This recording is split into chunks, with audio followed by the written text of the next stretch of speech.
Olá a todos, eu me chamo Kleberson, sou estudante do curso aí de pós-graduação promovido aí pela Unifesp, via UAB, As Áfricas e Suas Diásporas, e para a seleção aí da conclusão desse curso, eu selecionei o seguinte tema: Entre Contos e Quilombos, contribuições do pensamento negro e da filosofia afrodiaspórica na literatura infantil brasileira e formação da identidade, tendo como orientador Fábio José Paz da Rosa.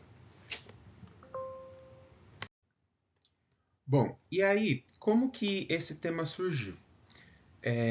Pensando no meu contexto, né, das minhas práticas pedagógicas vivenciadas aí no ambiente de escola pública, especialmente da minha vivência em escolas públicas da periferia, são as escolas e os lugares que eu tenho mais interesse assim, em atuar por questões de afinidade de onde eu vim, dos lugares que eu já passei e também do meu interesse em mudar esses espaços, né, parecidos com os que de onde eu vim. Mas enfim. E aí, pegando essas vivências, né, do meu trajeto como professor, eu percebi que na seleção das obras, né, das literaturas, nos momentos de formação dos professores, no compartilhamento com outros colegas de trabalho, eu percebia que tinha muita ausência da narrativa afro-brasileira e da filosofia africana, de tudo aquilo que envolve esse tipo de literatura e materialidade voltados aí para a nossa cultura ancestral africana. E aí, como que o pensamento negro e a filosofia africana, né, por meio da literatura infantil afro-brasileiro e de outras literaturas que abordam o pensamento negro e a filosofia africana, elas podem contribuir para a formação do sujeito, para a formação da identidade da pessoa humana, né? E aí a gente buscou refletir essa contribuição, né? E também promover, esse era o objetivo, né? Promover sentido de pertencimento e ancestralidade diante dessa reflexão e desconstruir estigmas e preconceitos internalizados. E aí, para isso, eu fiz uma revisão bibliográfica, né? Pensando as palavras-chave e os temas e autores que conversassem com essa proposta. E também a minha experiência docente como eixo de análise, pensando aí na intencionalidade de trazer literaturas coletivas e de obras afro-brasileiras e africanas, e também a observação da reação dos estudantes entrando em contato com essas literaturas. E aí eu selecionei dois autores que fazem para mim muito sentido, pensando no contexto de brasilidade, o Abdias Nascimento, que vai falar sobre quilombismo e identidade coletiva, e o Sheikh Anta Diop, né, nosso historiador aí africano, que vai falar sobre a história e a filosofia africana e a resistência ao apagamento cultural dessas contribuições. E também outros autores que discutem aí a identidade e a educação nas relações étnico-raciais. Bom, então Sheikh Anta Diop, ele vai é, nos dizer aí que o sujeito, para ele se identificar, né, no seu contexto de identidade cultural, ele precisa ter afirmado aí três pilares, que são os fatores históricos, linguísticos e psicológicos, né? Os fatores históricos, né? Você é, saber a sua história, ou seja, a sua trajetória ancestral, para você se identificar como sujeito. Linguísticos, né? Você poder se comunicar, você poder se expressar. E os fatores psicológicos, né? Da sua crença, daquilo que você toma como verdade.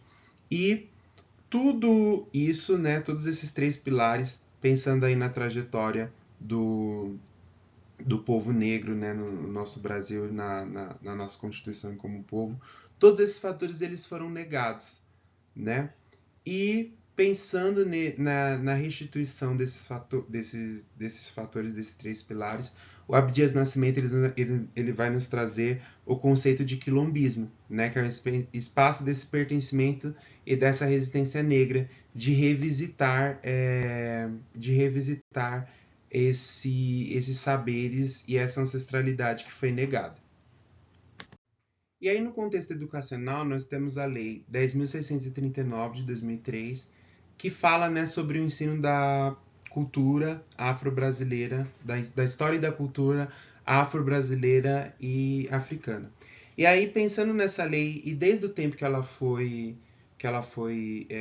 colocada em pauta, eu penso que a gente teve ainda pouquíssimos avanços, né, e algumas limitações, porque a promulgação assim dessa lei no dia a dia, na nossa prática em sala de aula, ela, na maioria das vezes, ela acaba sendo colocada, né, em prática apenas no Novembro Negro, né, ou no dia 13 de maio, né, em datas comemorativas, e aí não tem uma continuidade de você abordar essa temática utilizando a literatura, utilizando a arte, usando outros meios de comunicação para abordar a história e a cultura afro-brasileira.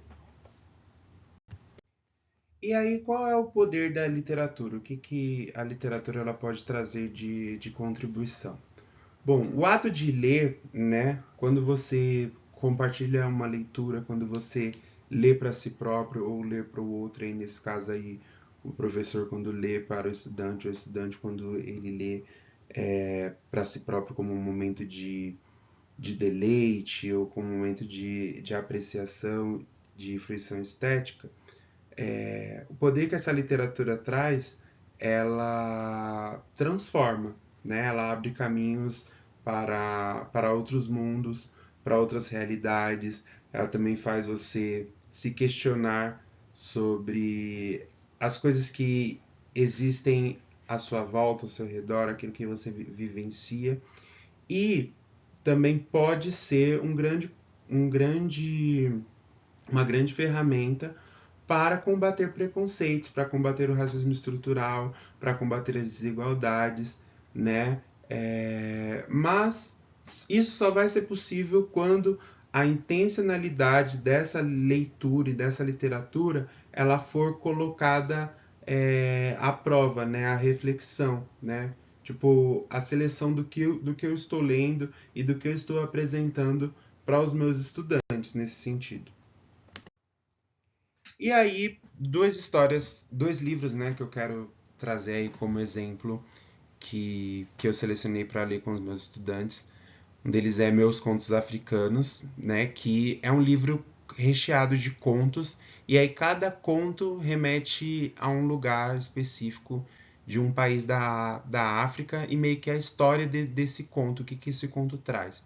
E aí muitos desses contos remetem sobre a criação das coisas, sobre a relação dos animais, né, com esse mundo, trazendo aí esse toque de ações humanas, né? E também o livro Rapunzel e o Kibungo, que é meio que um reconte da história clássica da Rapunzel, só que vivenciada aí por uma criança preta retinta do estado da Bahia, né, que é o estado do nosso Brasil onde mais se concentram aí a população negra. E quando eu li essas e tantas outras histórias, foi muito interessante ver a reação dos estudantes, né? Então a primeira reação deles, eu acho que primeiro ao ver as ilustrações e perceberem que são personagens e eram pessoas muito parecidas com eles, né? E também a admiração, né, ao ler uma história que eles não conhecem, também essa moral aí que é diferente no final da história, que às vezes a gente está acostumado em ler histórias onde sempre vai ter um vilão e sempre vai ter o bem vencendo o mal. E aí, diferente dessas histórias que às vezes não traz esse tipo de desfecho, traz um desfecho diferente. Tipo, eu sou diferente, mas esse aqui também é diferente, mas a gente vai aprender a viver juntos. ou não, eu vou passar por essa aprovação ou por esse problema, mas eu não vou ganhar nem vou perder, vou ter ali um ensinamento, enfim. E também as características negroides, a cor da pele, diferente nessas obras em que os estudantes eles não estão acostumados, infelizmente, a tatear e a vivenciar obras que se aproximem aí da identidade deles. Isso é muito triste, assim, até de pensar, assim, de refletir. E aí, o que eu posso trazer de resultado, né, em relação a essa experiência?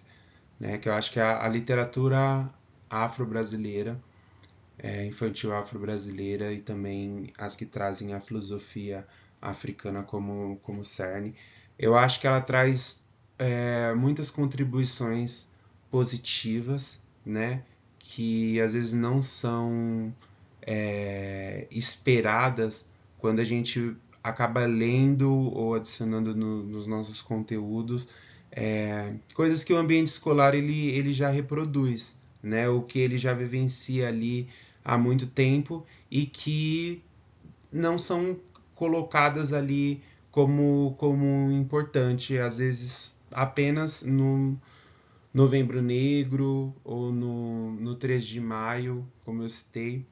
E esses professores eles precisam revisitar essas obras, né, que trazem aí esse sentido aí sobre a negritude, sobre coletividade, sobre diversidade, enfim. E aí, o que eu tomo aí como conclusão, né? Quando esse apagamento histórico ele é negado, né, isso acaba influenciando na identidade das crianças e a literatura ela pode reconstruir essas narrativas e fortalecer essas subjetividades tão importantes, né? E eu acho também importante trazer essa reflexão nas formações dos professores, no nosso dia, na nossa sala de aula, no nosso contato com os estudantes e ter uma seleção mais crítica aí dessas obras, né? Que a gente possa aí selecionar obras que vão aí ao encontro da percepção dos estudantes sobre quem são, sobre as suas realidades. E também integrar essa literatura ao cotidiano escolar.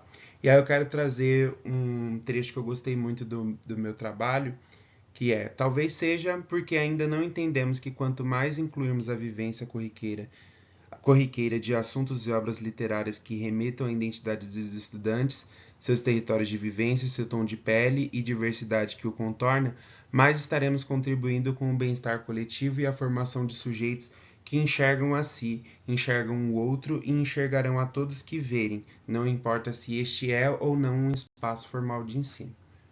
Bom, então é isso, aqui estão as referências bibliográficas e muito obrigado.